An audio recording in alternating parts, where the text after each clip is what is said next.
Okay, so House of the Dragon Season 2 has been met with a lot of criticism. I think that it was a weaker season than Season 1, and that it had some issues, but this whole thing is being a bit overblown. I don't think this season is filler as some people seem to think, and in fact this season has some of my favorite scenes in the show, like Daemon and Rhaenyra's confrontation in Episode 2, Aegon and Otto's confrontation in Episode 2, and the Battle of Rook's Rest. Though I do think there are some ways this season could have been better, that are not related to the episode count or plot developments. I will not allude to any future events in the book, though I have read it, and I'm going to reference some passages for events that already did happen. However, I'm not judging this show as an adaptation, but as a standalone work. I'm going to go over positives first, because I think this show did wonders for Aegon and Aemond. I think that Aegon's desperation for approval was really well shown, and his envy for Rhaenyra, who received love from Viserys, which is all he ever wanted, and that provides a motivation for his apparent hatred towards her. Tom Glencarney did a really good job in showing a lot of different emotions and motivations in Aegon after his son dies, and a lot of humanity, despite committing atrocious acts like hanging all the rat catchers. And Aemond also had a really good and plot-impactful arc this season. We see him go from pretending to be a villain in Season 1 to actually becoming the main antagonistic force of the show. And again, Ewan Mitchell does a really good job with Aemond's vulnerability in the scenes with Sylvie, which shows how he's still affected by Aegon's bullying even if he pretends otherwise. And then that leads to the massive payoff in the Battle of Rook's Rest where Aemond knowingly burns Aegon, in contrast to how he accidentally killed Luke. Aemond's presence is also very deeply felt in the Green Council scenes, which are probably the highlight of this season, so you can see how everyone is afraid of him, even Alicent. I do have one issue with Aemond this season though, and it ties into a more general writing problem. We definitely should have gotten a scene where the Greens react to Luke's death and confronted Aemond over it. The audience is expected to infer that Aemond owned up to killing Luke and did not explain it as an accident, but we should have seen this on screen. It would have given us a really good scene between Alicent, Otto, Aemond, and Aegon. And in fact, there's even some great material for this in the books. See the following passage. Aemond Targaryen, who would henceforth be known as Aemond the Kinslayer to his foes, returned to King's Landing having won the support of Storm's End for his brother Aegon, and the undying enmity of Queen Rhaenyra. If he thought to receive a hero's welcome, he was disappointed. Queen Alicent went pale when she heard what he had done, crying, "Mother, have mercy on us all." Nor was Sir Otto pleased. "You only lost one eye," he is reported to have said. "How could you be so blind?" The king himself did not share their concerns, however. Aegon II welcomed Prince Aemond home with a great feast, hailed him as the true blood of the dragon, and announced that he had made a good beginning. I was pretty disappointed when we didn't get anything like this in Episode 1, and I feel like throughout the season even there are just not enough references to the fact that Luke died. Like, in Episode 3, how is it that the Blackwoods didn't mention Aemond killing Luke as a response to the death of Jaehaerys? It seems like the obvious response. Okay, so next we have Daemon, who was a lot more controversial, and I've seen plenty of people call Daemon's storyline boring and repetitive, but I disagree with this. I think it's actually pretty genius to make Daemon confront the reality of magic which he's denied for years. It's also motivated by his issues with Viserys, and his regrets on that topic are very explored this season. These dreams basically explored all of his relationships with other characters, even Aemond, who he had like 2 scenes with, though I do wish that we saw a scene with his first wife, Rhea Royce. And Daemon isn't a perfect person by the end of the season either. He still has some problems to address, like his relationship with his daughters, and that's going to be a really interesting thing to see in the next season.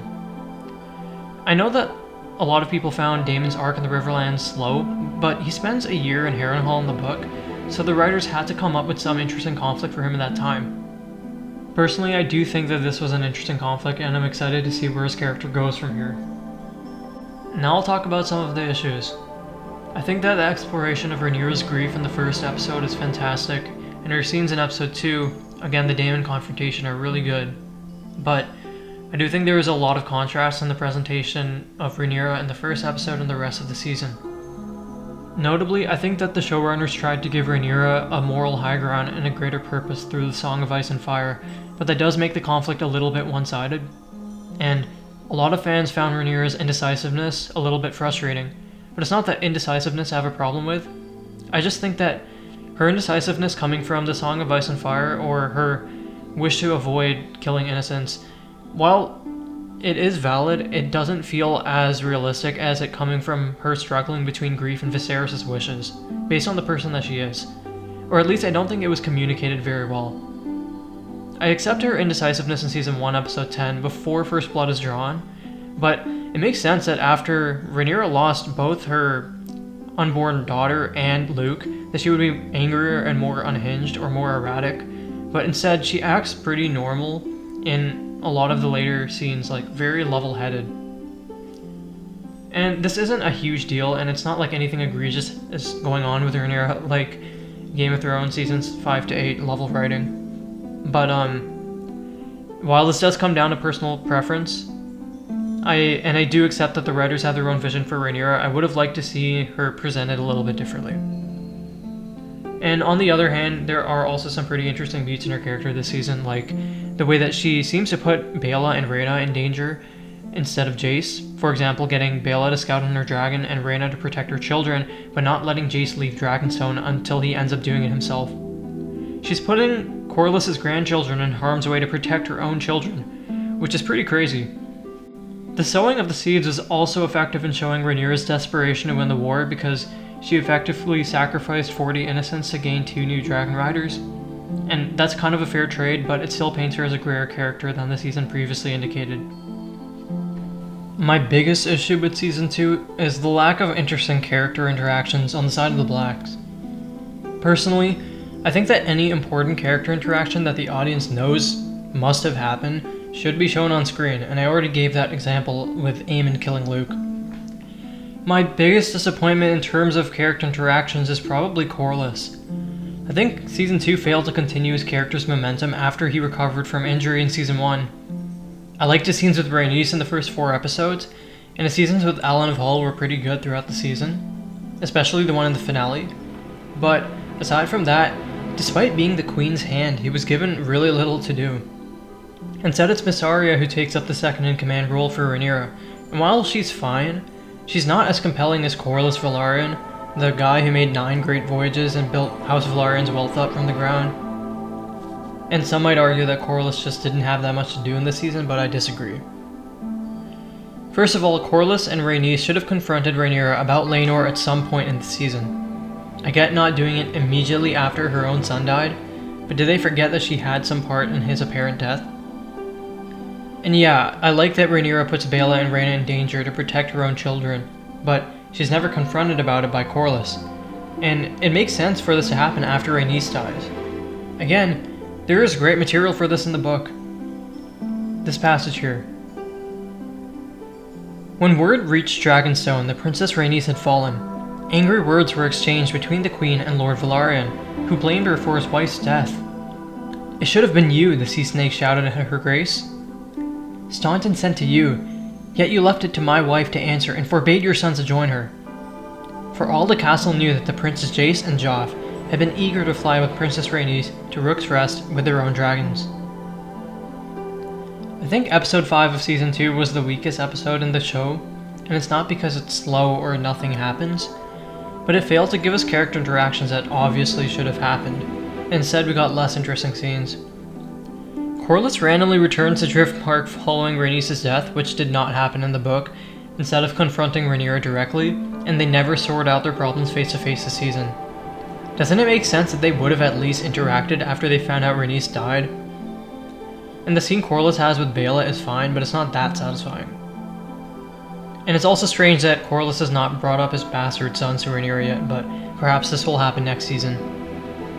In any case, I think that we needed another source of tension for the Blacks because the Greens were a lot more interesting this season, and it would have also made Rhaenyra a more interesting character this season.